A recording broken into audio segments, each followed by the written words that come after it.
Nah, itu yang akan coba saya sampaikan dalam kesempatan kali ini.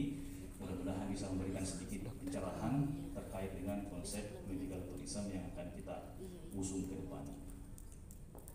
Sedikit perkenalan Bapak Ibu. Jadi sehari-hari saya di Fakultas Kedokteran Gigi Universitas Hasanuddin.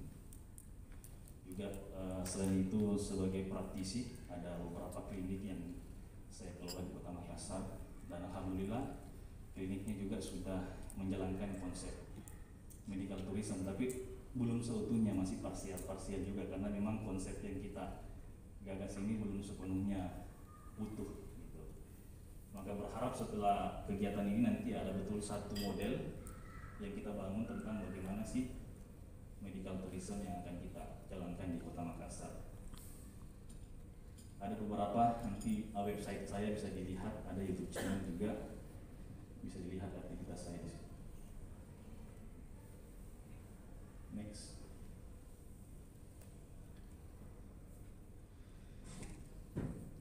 Jadi ketika berbicara tentang medical tourism, saya masih ingat tahun 2015 saya mengantar satu pasien di rumah sakit salah satu di negara Malaysia.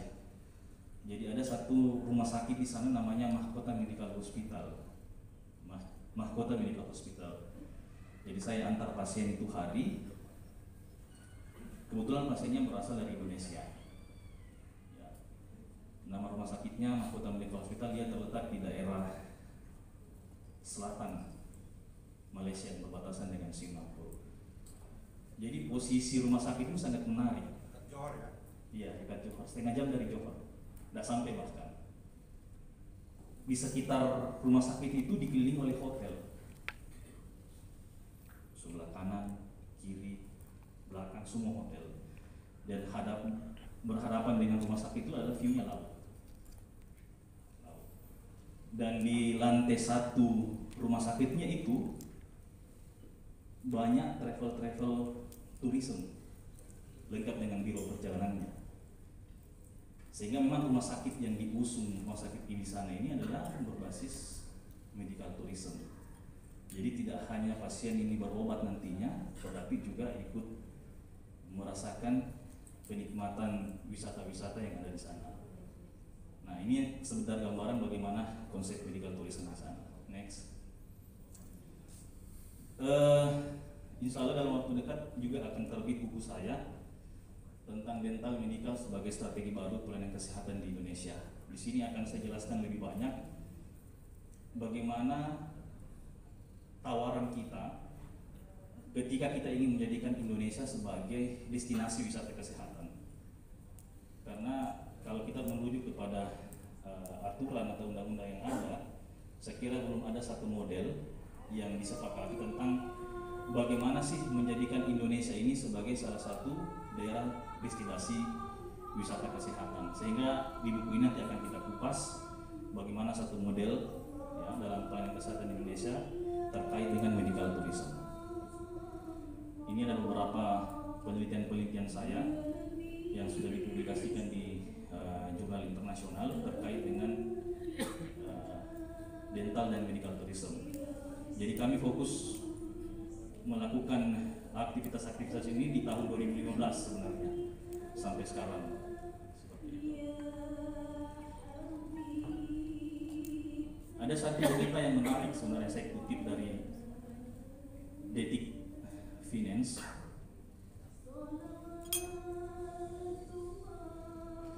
Setahun orang Republik Indonesia habiskan 100 triliun berobat ke luar negeri. Saya kira ini banyak multitafsir ya, banyak perspektif yang akan muncul di kita, terutama pelaku-pelaku kesehatan misalnya, dalam hal ini rumah sakit misalnya atau klinik. Ya, karena jangan sampai rumah sakit atau klinik-klinik yang ada di Indonesia ini hanya melayani nanti orang-orang yang, mohon maaf, orang-orang miskinnya saja Indonesia. Kalau orang-orang kaya Indonesia nggak mau berobat di sini nanti, dia keluar ke luar negeri. Ya, jadi ini berita yang saya kutip dari salah satu media online. 100 triliun. Ya, pertama saya kira ini bukan biaya yang sedikit, uang yang sedikit, dan ini merupakan salah satu tantangan ke depan terkait dengan medical tourism. Kemudian, boleh lanjut, next. Sekira cantolan daripada medical tourism ini, kalau kita mau melihat aturan ada dua, nanti bisa dibaca dengan seksama. Yang pertama adalah Permenkes nomor 76 tahun 2015 tentang pelayanan wisata kesehatan. Di sana sudah dijelaskan dengan detail ketika ada rumah sakit yang ingin melaksanakan medical tourism, sudah diatur bagaimana regulasinya. Nah, sebenarnya jauh sebelumnya juga sudah diatur dalam Undang-Undang Nomor 10 Tahun 2009 misalnya. Di tahun 2009 kita sudah berbicara tentang medical tourism, cuma memang baru booming, ya, apalagi di Indonesia, ya, dengan adanya situasi pandemi COVID ini kemudian men-trigger medical tourism yang ada di Kota Makassar khususnya. Next, nah ini dia kenapa kemudian medical tourism ini menjadi perspektif global, karena salah satu poin dari SDGs Health perspektif adalah bagaimana memberikan aksesibilitas kepada pasien-pasien atau orang sakit, sehingga ini menjadi juga salah satu isu global hari ini. Jadi bukan hanya isu Kota Makassar ya medical tourism, tapi hampir semua negara sekarang membahas tentang medical tourism. Saya kira kita harus menyamakan dulu persepsi tentang apa itu medical tourism supaya kita tidak berpikir kemana-mana. Kemudian beberapa ahli sudah mengatakan bahwa medical tourism itu adalah orang-orang yang sengaja bepergian keluar dari batas negaranya untuk mendapatkan perawatan medis. Tetapi kemudian dikembangkan bukan hanya keluar dari batas negaranya, tetapi keluar dari batas daerahnya juga sudah bisa dikatakan sebagai medical tourism. Ya. Next. Ini hasil penelitian yang sesuai kutip negara Asia 4 destinasi utama pariwisata medis: Thailand, Singapura, Malaysia, dan India. Dan saya kira target kita bersama adalah ke depan bagaimana menjadikan Indonesia ini menjadi salah satu negara pariwisata medis juga, tentu dengan berbagai strategi-strategi yang harus kita kembangkan. Nah, tentu saja ada beberapa alasan sebenarnya kenapa di beberapa negara itu terjadi peningkatan terkait dengan medical tourism. Salah satunya adalah biaya perawatan gigi swasta yang tidak terjangkau. Saya pernah meneliti di rumah sakit di Bali, ya, saya tanya respondennya, kenapa kamu memilih Bali untuk melakukan pengobatan, gitu. Terus jawabannya bilang, kebetulan respondennya dari Australia, dia bilang biaya perawatan di Indonesia masih jauh lebih murah perjalanan PP-nya dari Indonesia ke Australia plus biaya perawatan negaranya. Jadi kalau dia naik pesawat PP dari Australia ke Indonesia, ditambah biaya pengobatan di Australia, masih lebih murah biaya kesehatan Indonesia.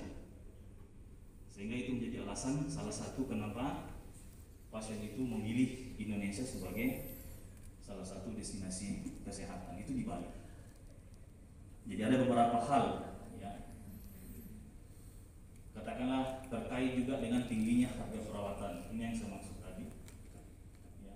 Pasien yang tidak dapat memperoleh akses cepat dalam mencari perawatan, khususnya di masalah-masalah kesehatan baik umum maupun gigi, dan kemudian internet juga menjadi peranan penting dalam peningkatan medical tourism. Jadi aksesibilitas telekomunikasi juga saya kira nanti harus diajak bergabung ke dalam aktivitas kita, karena ini akan menjadikan peranan penting juga dalam meningkatkan medical tourism. Next. Ya, saya kira ini adalah faktor utama dan faktor pendorong kenapa orang akan melakukan medical tourism. Yang pastinya karena tidak tersedianya beberapa perawatan medis di negaranya. Rumah sakit yang saya ceritakan tadi di Malaysia itu layanan unggulannya adalah one day care. Jadi orang kalau berobat di sana tidak perlu menginap berlama-lama di rumah sakitnya. Dioperasi pagi ini, malamnya sudah bisa balik ke Indonesia. Ada beberapa jenis layanan yang bisa seperti itu, sehingga orang-orang yang punya tingkat mobilitas tinggi itu sangat senang dengan konsep seperti itu. Itu karena tidak tersedia di negaranya, makanya dia rela untuk pergi ke negara lain demi mendapatkan pelayanan itu. Kemudian ya terkait dengan asuransi kesehatan juga ya, tidak semua asuransi mengcover penyakit-penyakit yang ada di. Terakhir, berita terakhir kan mantan presiden kita ke Amerika untuk mendapatkan layanan. Ini kan menjadi tanda tanya, ada apa dengan jenis layanan kesehatan kita sampai beliau harus rela menghabiskan waktu dan tenaganya serta biayanya untuk mendapatkan pelayanan kesehatan di negaranya orang. Tentu juga ada faktor penariknya ya, terkait dengan harga. Beberapa prosedur medis yang hanya dilakukan pada negara-negara tertentu, dan tentu saja pelayanan cepat, sangat cepat sekali. Next.